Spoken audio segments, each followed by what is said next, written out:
Pá, pá, para, pá, pá, pá, para, pá, pá. Pá, pá, para, pá, pá, pá, para, pá, pá. Fala, galerinha, tudo bem com vocês? Vamos lá, galerinha, podcast Fisiologia para vocês. Seguinte, galerinha, vamos começar aqui esse podcast sobre fisiologia. Eu gosto de falar em fisiologia. Às vezes eu gosto de fazer uma analogia, tanto animal quanto humana, né? Principalmente quando eu falo de digestório, né?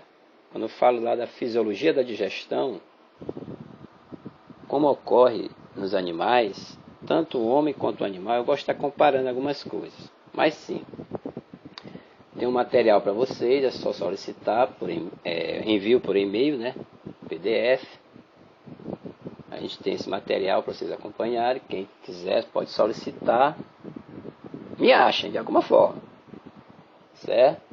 Vocês me encontram, é fácil me encontrar. Não é verdade? Então, eu vou utilizar aqui para esta aula de 1 hora. Esse podcast ele vai estar sendo postado também no meu canal no YouTube. Certo? Porque um podcast geralmente ele é curto, mas os meus são curtos e longos. E quem tiver uma internet razoavelmente boa vai se dar bem, certo? Então eu vou utilizar aqui algumas referências para a gente dar essa aula. Claro, né? Tem que ter as referências. Vou utilizar aqui pelo menos umas 3 referências. Eu vou estar enviando material para vocês. E também está falando dessas referências que eu trabalhei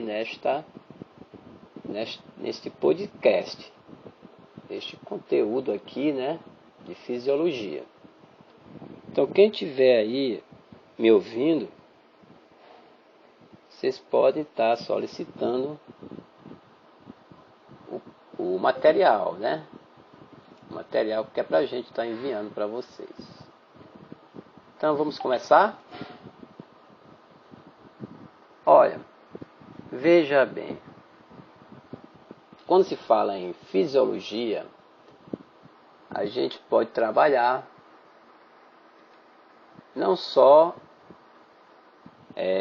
vamos dizer assim, um sistema. A gente pode trabalhar vários sistemas dentro da fisiologia. Digestório, respiratório, circulatório, excretor. Até a coordenação, né? A gente trabalha. Aí vem o nervoso, certo? Reprodução, por que não?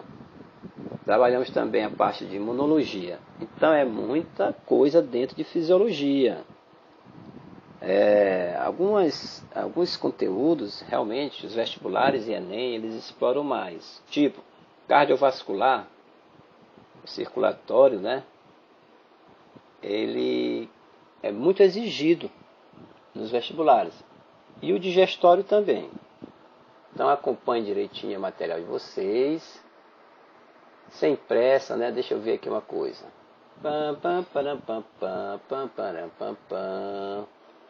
Deixa eu ver aqui essas apostilas. Se eu já enviei para muita gente. As pessoas que me pedem é porque gostam de estudar, né? Eu não quero apostila para brincar. Então, deixa eu ver aqui se eu já enviei essa apostila especificamente. Enviei várias, tem outros conteúdos. São apostilas muito legais que a gente trabalha, né, já há algum tempo. E eu já enviei vários conteúdos, não só de fisiologia. Deixa eu ver aqui se eu já enviei essa apostila para muita gente. Apostila biogenética eu já enviei demais, né? Agora fisiologia eu ainda não enviei para muita gente não. Então vamos lá, galerinha. Coisa nova, coisa fina. Então nós temos aqui. Vamos estudar. Vamos começar pelo digestório, né? Se não der tempo para falar de outros, a gente fica no digestório. É só uma hora de podcast e uma hora de monitoria. Certo, galerinha? Olha, o processo digestório, né, o processo de digestão, ele é constituído de fenômenos físicos, né, que aí envolve a questão mecânica, né, que a gente fala a digestão mecânica, que é a trituração do alimento em partículas menores. Claro que tem que triturar o alimento para ser absorvido lá no final, né, lá no intestino delgado. E tem também os fenômenos químicos. Então tem os físicos e os químicos. Os químicos, galerinha, envolvem a transformação desses alimentos em constituintes químicos, né? Esses constituintes químicos é que o organismo vai precisar, vão ser absorvidos, né? Olha, no ser humano, a digestão ela inicia-se aonde? Todo mundo sabe. Até que a Fernanda, minha filha, tem 5 anos, sabe. Inicia-se na boca, com a mastigação, né? Que aí é um processo físico ou químico? Físico, mecânico, né? De trituração. Então, inicia-se na mastigação, com a mastigação. Aí a gente tem que chamar a atenção de vocês, quando se fala em digestão, sobre a ação das enzimas. É verdade. Vou falar muita coisa de enzima aqui. Veja bem, as enzimas são proteínas. Galerinha, toda enzima é uma proteína ou toda proteína é uma enzima? Qual é a função da enzima no organismo? Elas são catabólicos, né? Catabólicos orgânicos. Ela tem a função de quebrar, agir sobre um determinado substrato, né? Transformar esse substrato para melhor ser aproveitado. Agora as enzimas são muito exigentes. Elas não agem só assim, não. Tem que ter um substrato específico, uma temperatura ideal, né? Um pH ideal. Isso tudo influencia na ação dessas enzimas. Então, ó, a digestão ela começa na boca, com a mastigação. Processo físico, mecânico, de trituração. Aí, a ação da enzima já começa na boca. A pitialina. Veja bem, toda vez que eu falar em pitialina, em enzima, desculpe, você tem que ligar essa enzima ao seu substrato. Olha, a ação da pitialina. Que enzima é? É a amilase salivar, certo? A enzima pitialina ou amilase salivar. Ela vai agir sobre o substrato, que na verdade seria o quê? O amido. Esse amido degradado vai originar o que a gente quer, que é o nutriente, chamado de quê nesse caso? Amido degradando-se em maltose, que aí é o carboidrato. A molécula simples aí é o carboidrato. Veja bem, a pitialina, ela atua. Olha o pH que eu falei. Ela é exigente, as enzimas são exigentes. O pH tem que ser neutro. O pH da boca é um pH neutro. Está em torno ali de 7. O alimento ele passa a receber o nome de bolo alimentar. O primeiro estágio ali, vamos dizer assim, da digestão. É o bolo alimentar. Galera, eu estou falando que o pH da boca é neutro, né?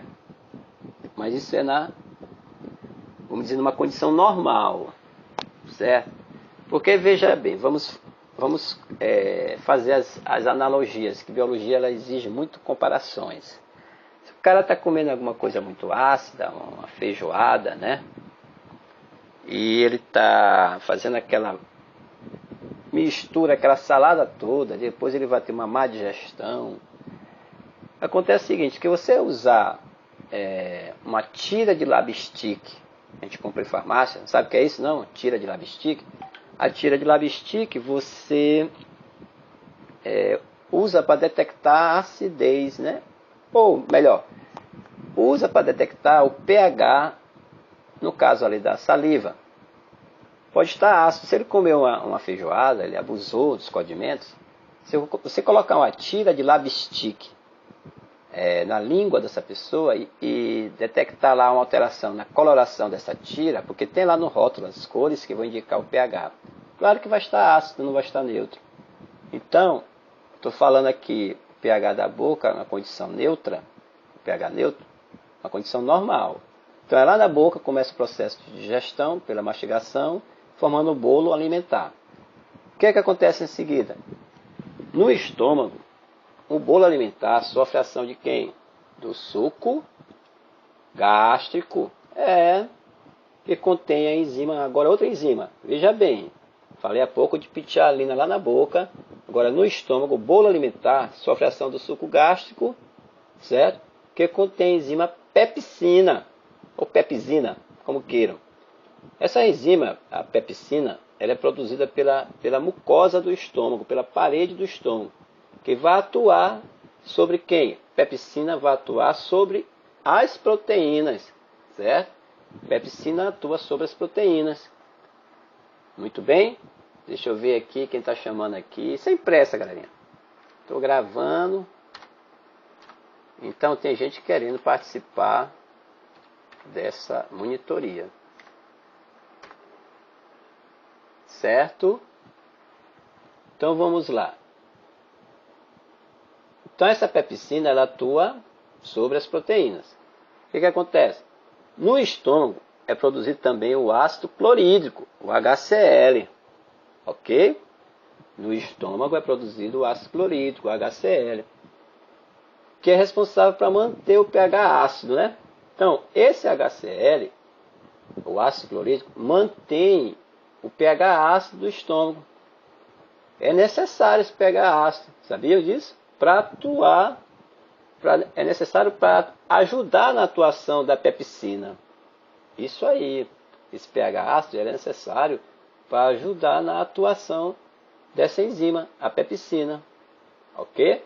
O bolo alimentar passa então a ser denominado quimo. Quimo. Q-U-M-O. Q-U-I-M-O. Quimo. Ele era denominado lá na boca de bolo alimentar, chega no estômago ele passa a ser chamado de quimo.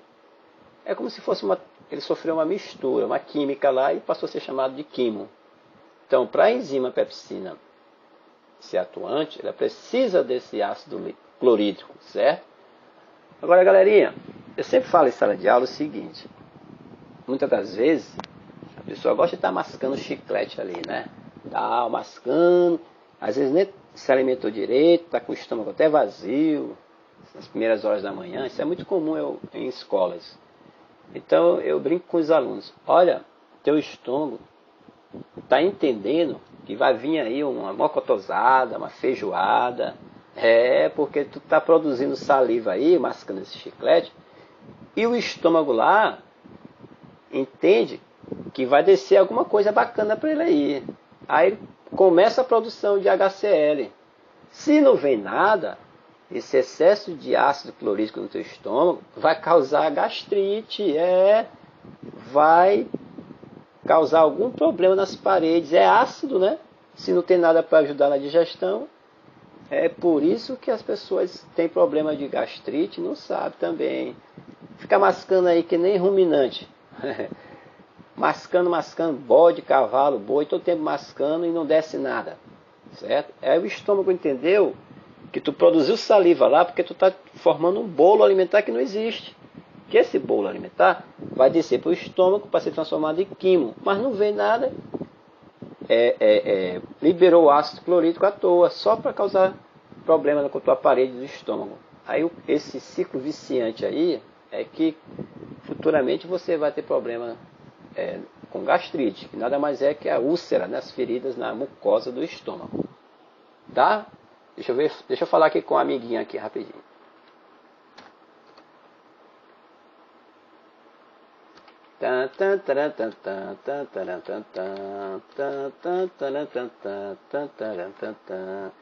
Vamos lá. Então o que é que acontece? Tá falando comparando os ruminantes, a questão da, né? Todo tempo mastigando. Ruminantes são esses animais que vivem ruminando, salivando, mastigando, né? Exemplo do boi, da cabra, do bode, do cavalo, né? E quando a gente faz uma analogia com o sistema digestório, o estômago desses animais com o do ser humano, o estômago desses animais ele é poligástrico. O estômago é bem complexo, em vários compartimentos. o nosso estômago é bem simples, nós somos monogástricos, fazendo uma analogia com a fisiologia do sistema digestório, com os animais. O nosso estômago, galerinha, é bem parecido com o estômago dos cães, que também são monogástricos, estômago simples. Os ruminantes não, eles têm vários compartimentos, né? Tem um rumen, que é a mesma coisa de pança, tem o omaso, abomaso, o retículo. Então, dê uma olhada no estômago dos ruminantes, faça uma comparação com o nosso, para vocês observarem aí a diferença, bem mais complexo. Então, veja bem, nos ruminantes, quando eles estão nesse processo de digestão do alimento, o alimento geralmente ele é regurgitado, volta para a boca, por isso que ele fica todo tempo ali ruminando, né? Que a digestão é mais difícil, são alimentos à base de celulose, fibras. Inclusive, eles precisam até de micro-organismos para ajudar na digestão, de determinadas bactérias, né? Que ajudam na digestão desses animais, do alimento, né? Das fibras. Ok? Muito bem. E vamos continuando aqui com a nossa fisiologia do digestório humano. Eu estou lá no quimo, estou no estômago. Muito bem, o intestino delgado ele é dividido em 3 porções. Ok?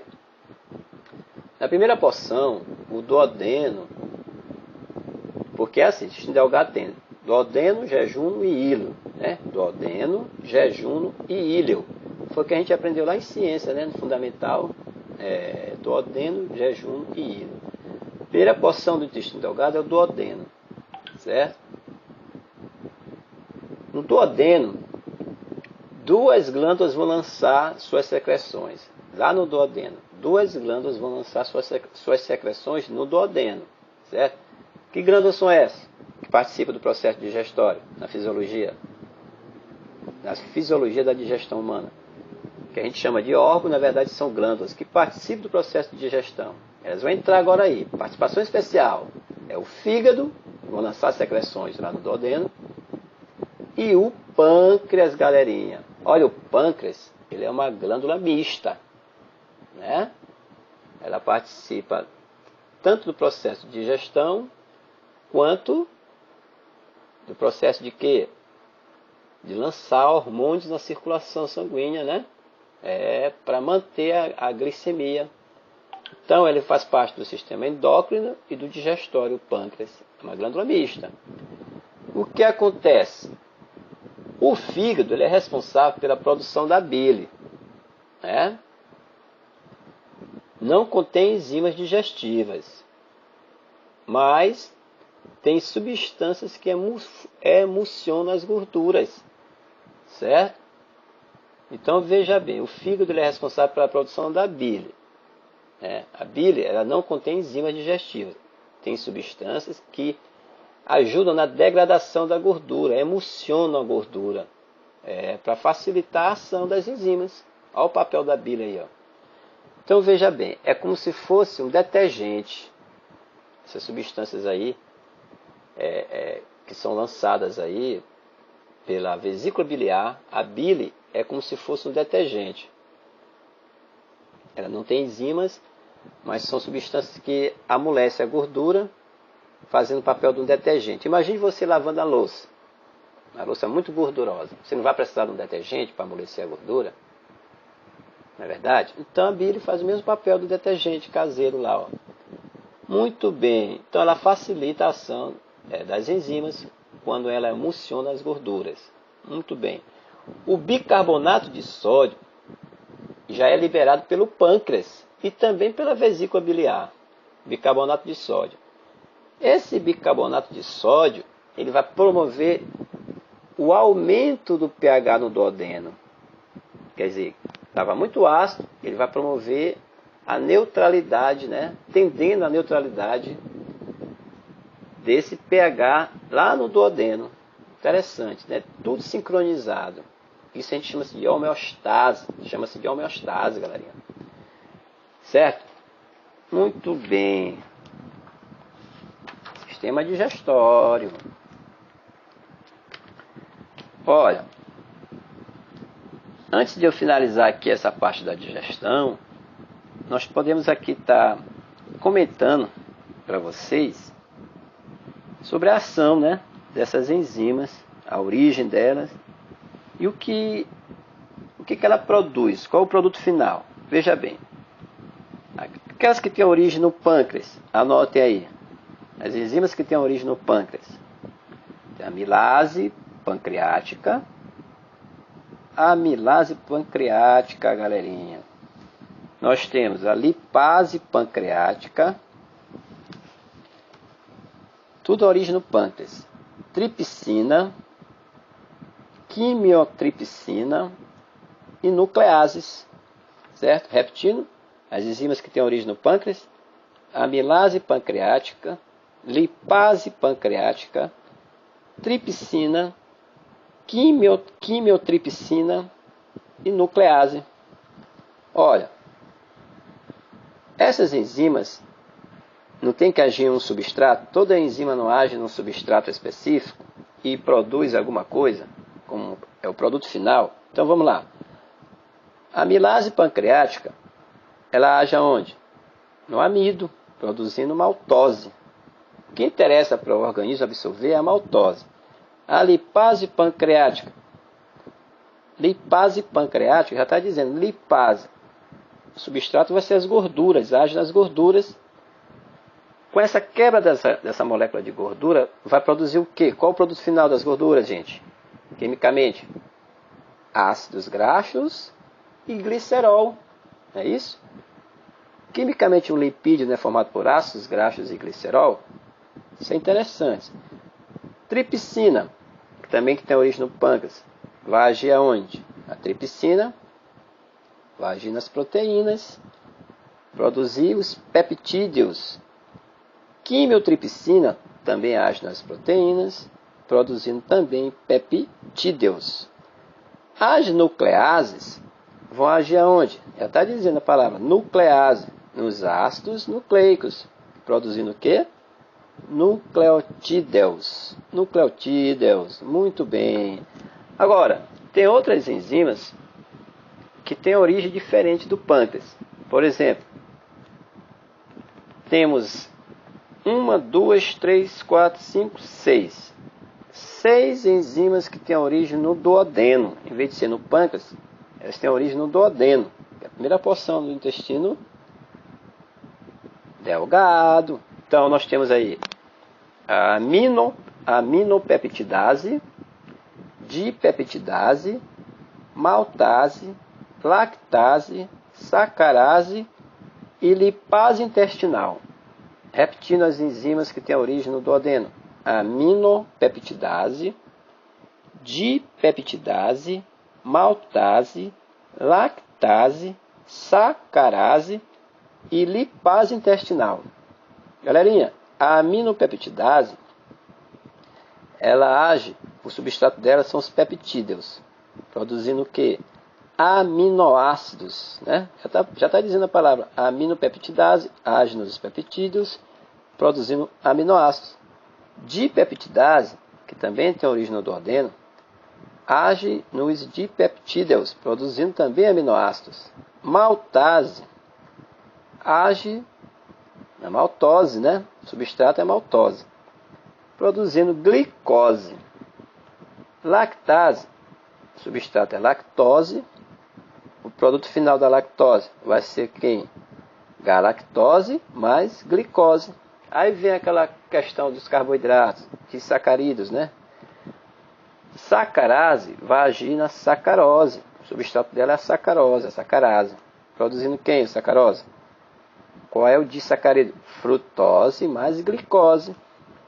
E por último, a lipase intestinal tem como substrato as gorduras, lipase intestinal, que também vai produzir ácidos graxos e glicerol, que é um álcool. Muito bem, galerinha. Vamos lá. Ao longo do restante do intestino delgado, galerinha, vão ser produzidos o quê? Aminoácidos, glicose, água, sais minerais, ácidos graxos, glicerol.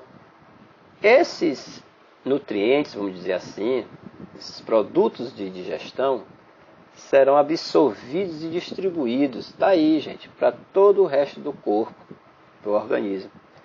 E na porção final, que é o intestino grosso, né? Na porção até final ou terminal do intestino grosso. Nós vamos ter uma multiplicação acentuada de bactérias, uma densa população, vamos dizer assim, de bactérias, essas bactérias que vão formar o bolo fecal, as fezes, né? Aí então o estímulo para uma defecação, né?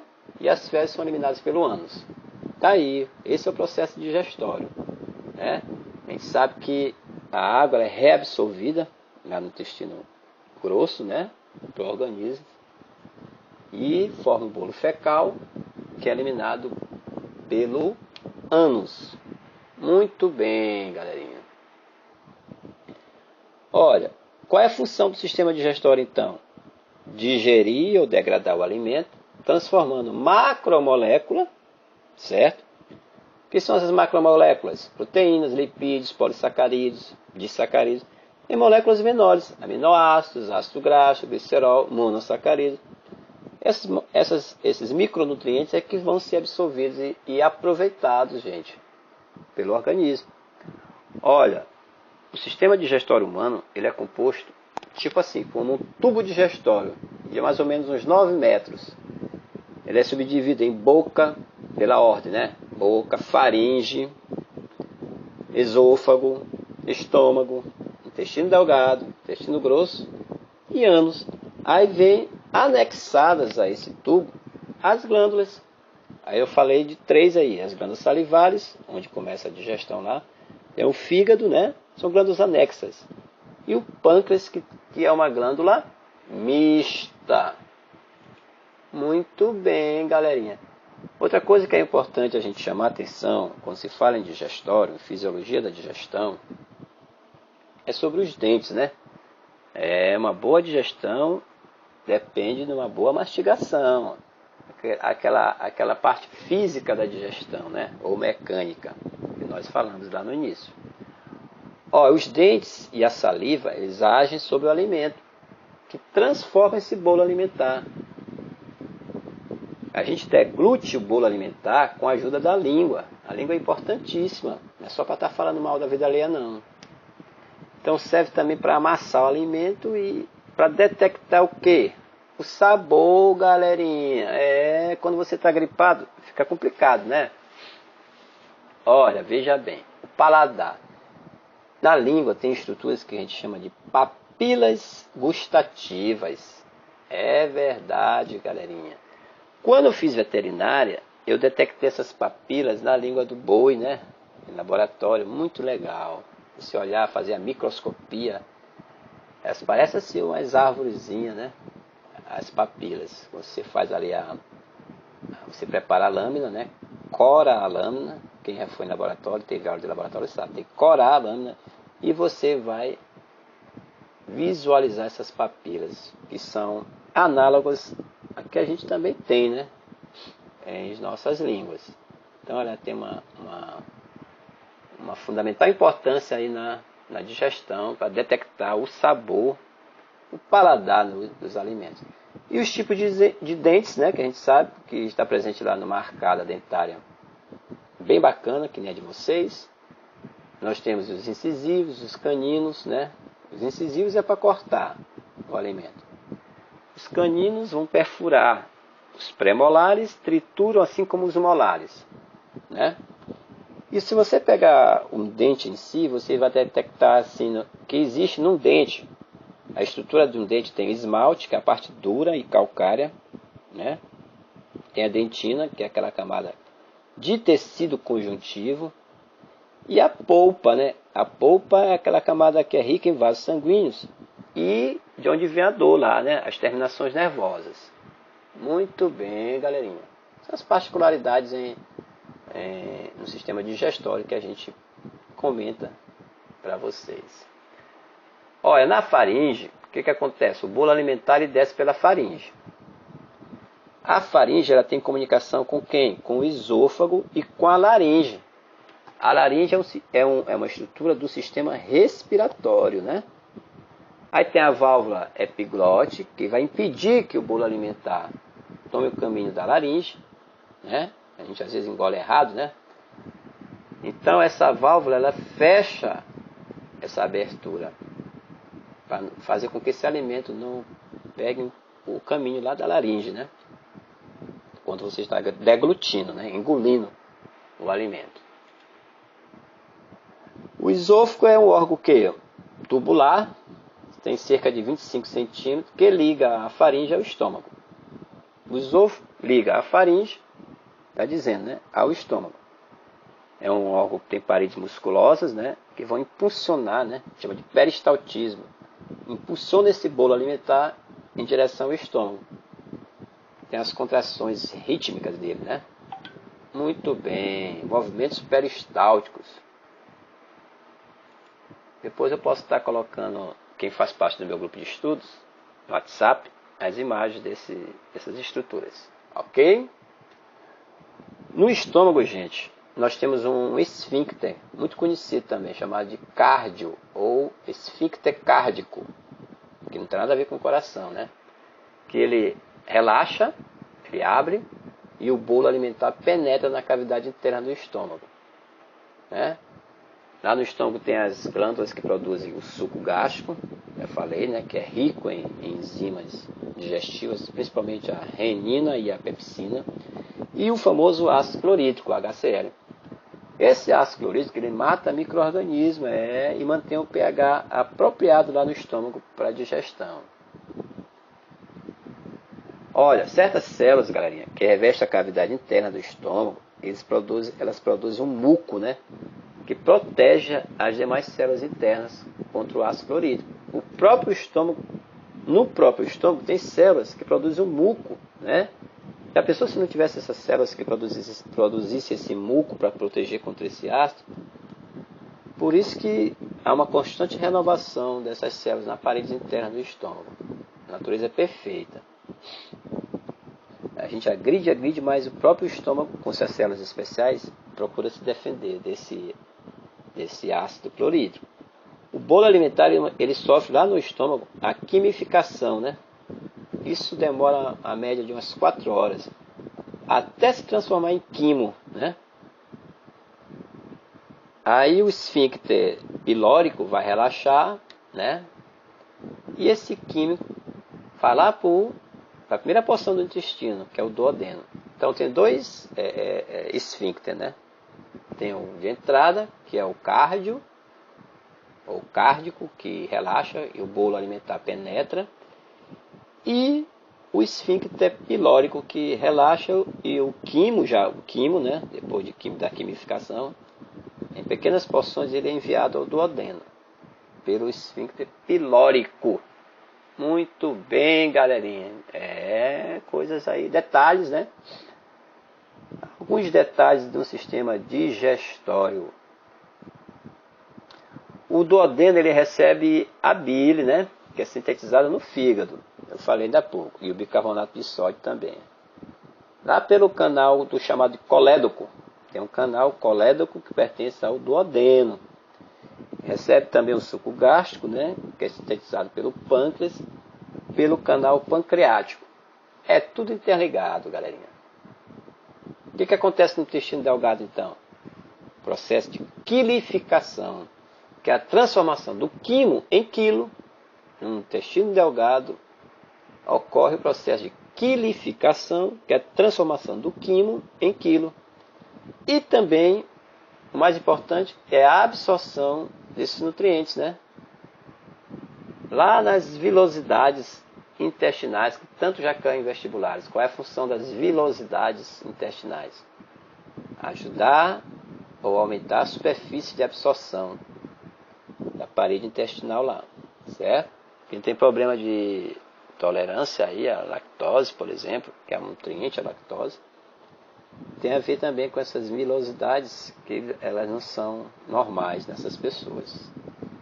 Elas são comprometidas, porque as vilosidades é para aumentar a superfície de absorção desses nutrientes. Isso já cai em vestibular. Gente, o fígado é a maior glândula do corpo humano, né? Ele pesa em torno de 1,5 kg, por aí assim.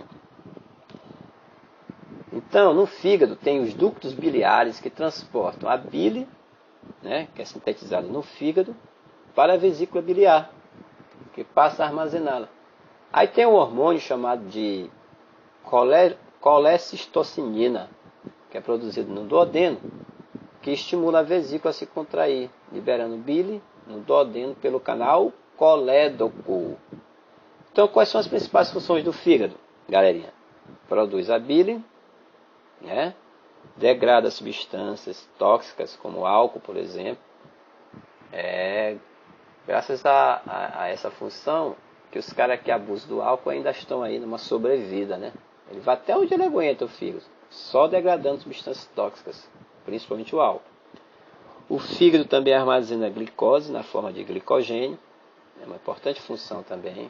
Ele armazena glicose na forma de glicogênio, degrada a hemoglobina, transforma a amônia em ureia e armazena vitaminas A, D, E e K. Quer que eu repita as funções do fígado?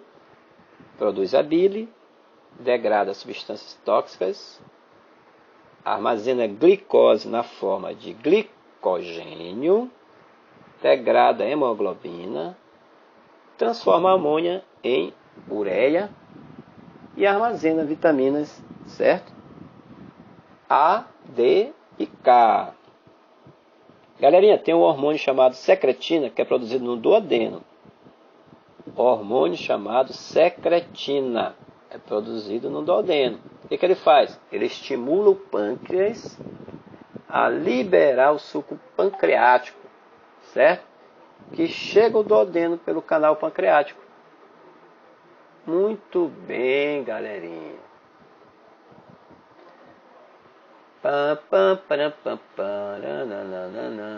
Vamos ver o que a gente pode falar mais. Olha, tem uma estrutura aí que muitos falam que ela é vestigial. Realmente é vestigial, órgãos vestigiais. Não tem nenhuma função importante para o corpo humano, certo? Mas é bom que a gente comente quando fala em digestório. É o apêndice. É considerado como um órgão vestigial, em função dos nossos antepassados, que eram herbívoros. Eles utilizavam muito dele para ajudar na digestão. Os herbívoros atuais, como o coelho, esse apêndice constitui um seco bem desenvolvido, que digere a celulose. Por isso que ele era mais usual, vamos dizer assim, tinha mais funcionalidade nos nossos antepassados, que eram mais herbívoros, porque ele ajudava na digestão da celulose. Mas a gente pesquisando e lendo algo a respeito do apêndice, sabe-se que hoje ele tem a ver também com a questão imunológica. Ele ajuda nas defesas do organismo. Ele armazena bactérias ali do bem. Galerinha, as bactérias no nosso organismo, galerinha, só fazem mal para a gente quando elas estão em desequilíbrio, desencadeado por algum tipo de infecção. Aí elas aumentam a população delas e causam problema. Né? Mas quando elas estão ali numa taxa bem em equilíbrio, elas nos ajudam. Muito bem. O intestino grosso, galera, tem aproximadamente 50 centímetros de comprimento. E as suas paredes internas, elas têm uma grande capacidade de absorção de água, que eu falei há pouco, no final do processo digestório. Eles absorvem água, intestino grosso, e também sais minerais. Dentro do intestino grosso tem uma colônia infindável, gente, de micro-organismos, bactérias e protozoários, que é a famosa flora intestinal. E essa flora intestinal que eu falava, ela que transforma esses restos não aproveitáveis no famoso bolo fecal, em fezes.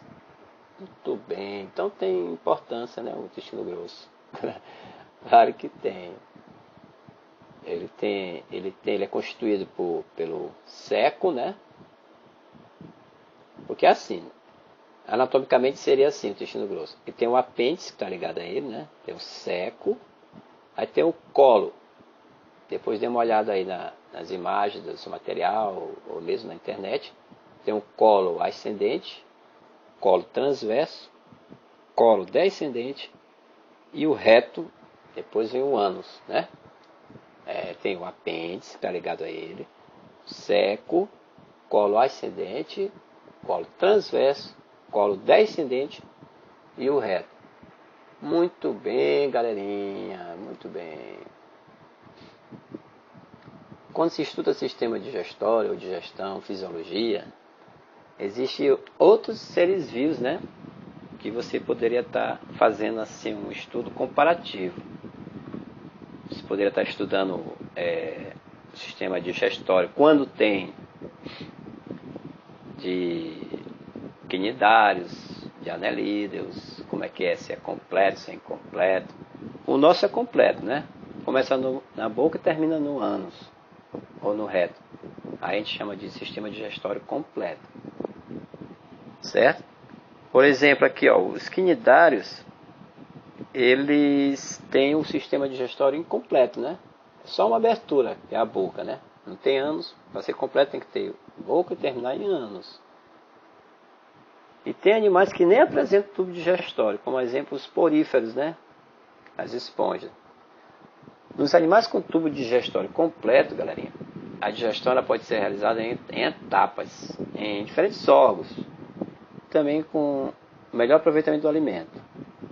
Veja bem, a digestão ela pode ser intracelular, quando ela é realizada no interior das células, ou extracelular, quando ela é realizada fora das células, apenas numa cavidade que é digestória, né?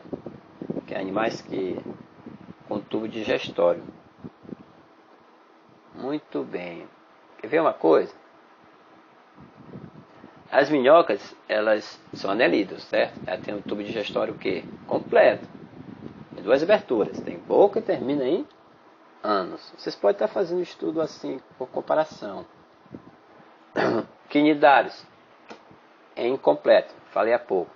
É intracelular, digestão e extracelular ao mesmo tempo. Plateumintos. Intracelular e extracelular também. Mas é incompleto. A maioria é incompleta. Os nemateumintos. Nemateumintos, galerinha, porque você vai estudar assim. Esses filos, você vai estudar pela ordem. Fica melhor para assimilar. Você vai estudar pela questão da evolução deles. Olha, eu comecei com porífero, quinidário, plateumintos. Nemateumintos já vai ser completo o sistema digestório. Nemateumintos. A digestão é do tipo intracelular, mais extracelular, mas é completa. Anelídeos vai ser extracelular, completo. Molusco, extracelular, completo. Artrópodes, extracelular, completo. A digestão dos equinodermos, extracelular. A maioria também é tubo digestório completo. E os cordados, que somos nós, é extracelular. E o tubo digestório é completo. Muito bem. O que mais, galerinha, que a gente pode chamar a atenção? Olha, é importante que quando vocês forem estudar também digestório, falar um pouco das aves. É interessante, né? Olha, as aves, elas apresentam no início do tubo digestório o chamado papo. É o papo, né? Qual é a função do papo? O papo, ele armazena e umedece o alimento. Porque assim, as aves, elas têm dois estômagos, né? O químico, que a gente chama de proventrículo, que produz enzimas digestivas, e o estômago mecânico, que é a famosa moela, né? Que muita gente gosta aí de comer lá assadinha e tal. A moela, ela tritura o alimento, certo? Muitas das vezes auxiliado por pequenas pedras que as próprias aves ingerem. Elas ingerem pedrinhas das aves. Veja bem, no intestino das aves, ele é curto, o intestino das aves. E está ligado a glândulas anexas, né? Essas glândulas, elas produzem secreções digestivas, como o pâncreas, a exemplo do ser humano lá, né? E o fígado. O tubo digestivo das aves termina com o quê? Com a cloaca. Importante que se diga. O nosso termina com ânus. O das aves termina com a cloaca. Galerinha, os ruminantes, que eu estava falando sobre a questão da comparação, o estômago deles é mais complexo. Os mamíferos ruminantes, como boi, cabra, veado, camelo, hipopótamo, eles apresentam o estômago composto, né? Dividido em 4 compartimentos. Vamos repetir? Eu falava um pouco no início. É o rumen, que é a pança, o retículo, também chamado de barrete, o omaso, também chamado de folhoso, e o coagulador, que é chamado também de abomaso. Gente, é o seguinte, o animal ele engole uma certa quantidade de vegetais, que é enviado primeiramente para a pança, certo? Que é o rumen. E em seguida para o retículo, certo? Que é o famoso barrete. Nestes compartimentos, o que acontece? O alimento ele é amassado e atacado por micro-organismos. Tem que ter ajuda dessa flora aí microbiana na digestão desses animais. Tem uma associação aí biológica para ajudar a entender relações biológicas. As bactérias e os protozoários. Esses micro-organismos vão liberar enzima celulase, galerinha, que vai transformar a celulose, né, em glicose, que é o que eles querem para o organismo deles. A glicose que vai ser aproveitável. Depois o alimento retorna para a boca e é mastigado. É isso aí que eles chamam de ruminação. Após a ruminação, o alimento volta, olha aí como é complexo, para o retículo e depois para o omaso, onde a água é absorvida. Aí segue para o coagulador, né? O coagulador é mesmo abomaso. A massa alimentar sofre ataque de enzimas digestivas, que é produzida pelo próprio órgão. Muito bem, interessante, né? A digestão dos ruminantes. Dê uma olhadinha aí, tá ok?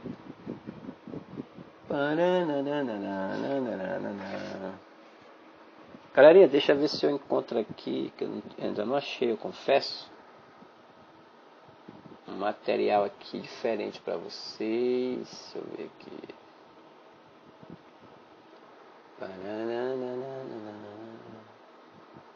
Muito bem, olha. Vê se a gente acha aqui uma questão, né? Pra gente. Sempre é bom fazer exercício quando você está estudando,